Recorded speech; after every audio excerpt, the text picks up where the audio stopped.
You want me to put that on my tudger?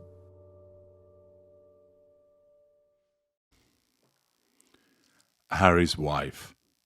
Scottish Coronation. King Charles III recently had his Scottish coronation. He was presented with Scotland's crown jewels in Edinburgh in a ceremony to mark his coronation. He received the crown and sceptre, which form part of the honours of Scotland. The national Thanksgiving service at St. Giles's Cathedral also featured a new sword named after the late Queen Elizabeth. The service echoed an event held in 1953 to celebrate Queen Elizabeth II's accession to the throne. Before the service, the crown jewels were brought from Edinburgh Castle to St. Giles's in a procession down the Royal Mile, involving about 100 people from various aspects of Scottish life. More than 700 members of the Royal Navy, British Army, and the Royal Air Force were part of the procession. The King and Queen Camilla left the Palace of Holyrood House, their official Scottish residence, by car for a separate procession up the Royal Mile to the Kirk. They were joined by the Prince and Princess of Wales, who are known in Scotland as the Duke and Duchess of Rothesay. 3 pipers from King Charles's former school, Gordonston, played during the final stage of the procession. The Stone of Destiny, which was taken to London for the King's coronation at Westminster Abbey in May, has been returned to Edinburgh and also played a part in the service. The moderator of the General Assembly of the Church of Scotland, Right Reverend Sally Foster Fulton, preached the sermon. The crown jewels were presented to the King by the Very Reverend Professor David Ferguson, Dean of the Chapel Royal and Dean of the Order of the Thistle. A 21-gun salute was fired from Edinburgh Castle before the royal procession travels back to the Palace of Holyrood House. There was also a flypast over Edinburgh by the RAF Red Arrows. The co-leaders of the Scottish Greens, Patrick Harvey and Lorna Slater, who are both outspoken Republican MSPs as well as government ministers, addressed a rally organised by Scottish pressure group Our Republic that took place outside the Scottish Parliament. Mr. Harvey told the crowds that it's really important for those who want an elected head of state to be heard. The honours of Scotland are made of gold, silver and precious gems. They are the oldest crown jewels in Britain and comprise the priceless crown, sceptre and sword of state. They are items of immense significance, and many will remember the crown of Scotland sitting atop the Queen's coffin when she lay at rest in St. Giles's Cathedral. The crown was made for James V, who first wore it at the coronation of Queen Mary of Guise in 1540. Mary Queen of Scots was the first to be crowned using the new crown and sceptre together in 1543. The origins of the sceptre are far less certain. It may have been a papal gift to James IV. However, the sword King Charles was presented with is brand new and commissioned because the existing 16th century sword is too fragile to handle.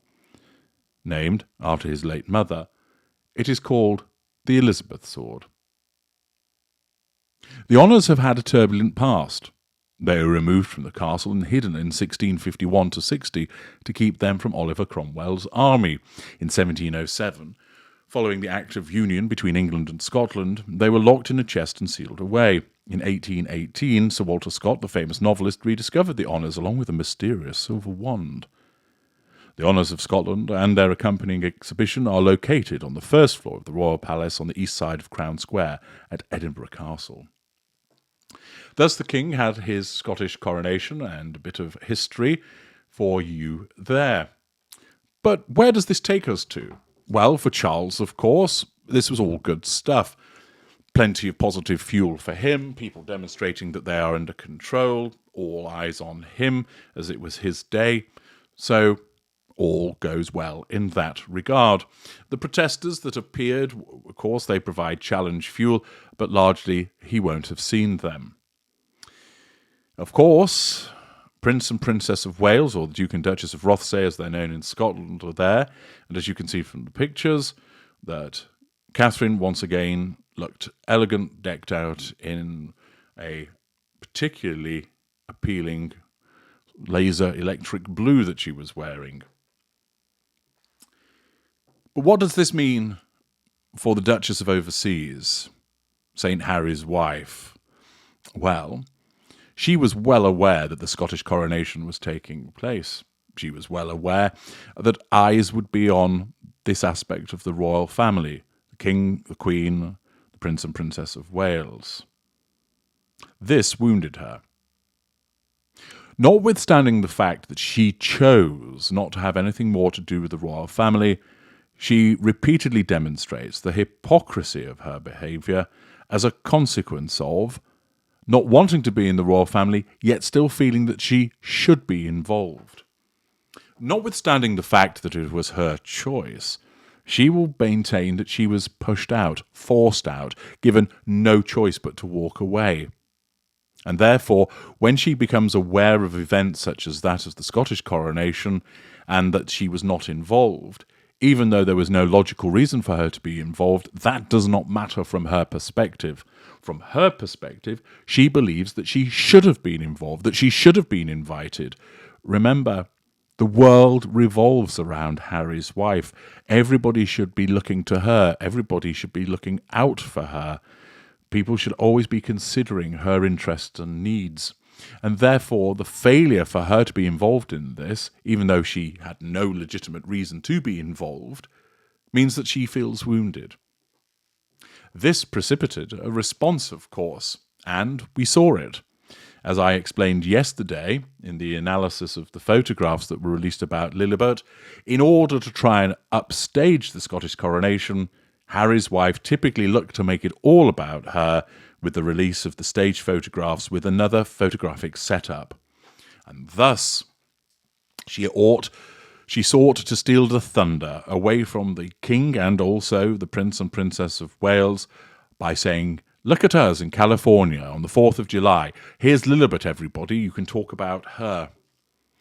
In the way that the narcissist will turn up at the party and stick their fist into your birthday cake or steal one of your presents or start flirting with your partner in front of you at your wedding anniversary, the narcissist needs to disrupt and cause eyes to be on them. It's done to try and wrestle control away from you and to bring it back onto themselves, and of course to lap up all of that fuel. It's not a surprise that on a day where there was another event involving the King and particularly the nemesis, the Princess of Wales, Harry's wife was moved to seek to disrupt it, steal the thunder, upstage it and overshadow it through her conduct involving her daughter. Another example that joins the huge list of examples of her narcissism in action. I'm H.G. Tudor. Thank you for listening.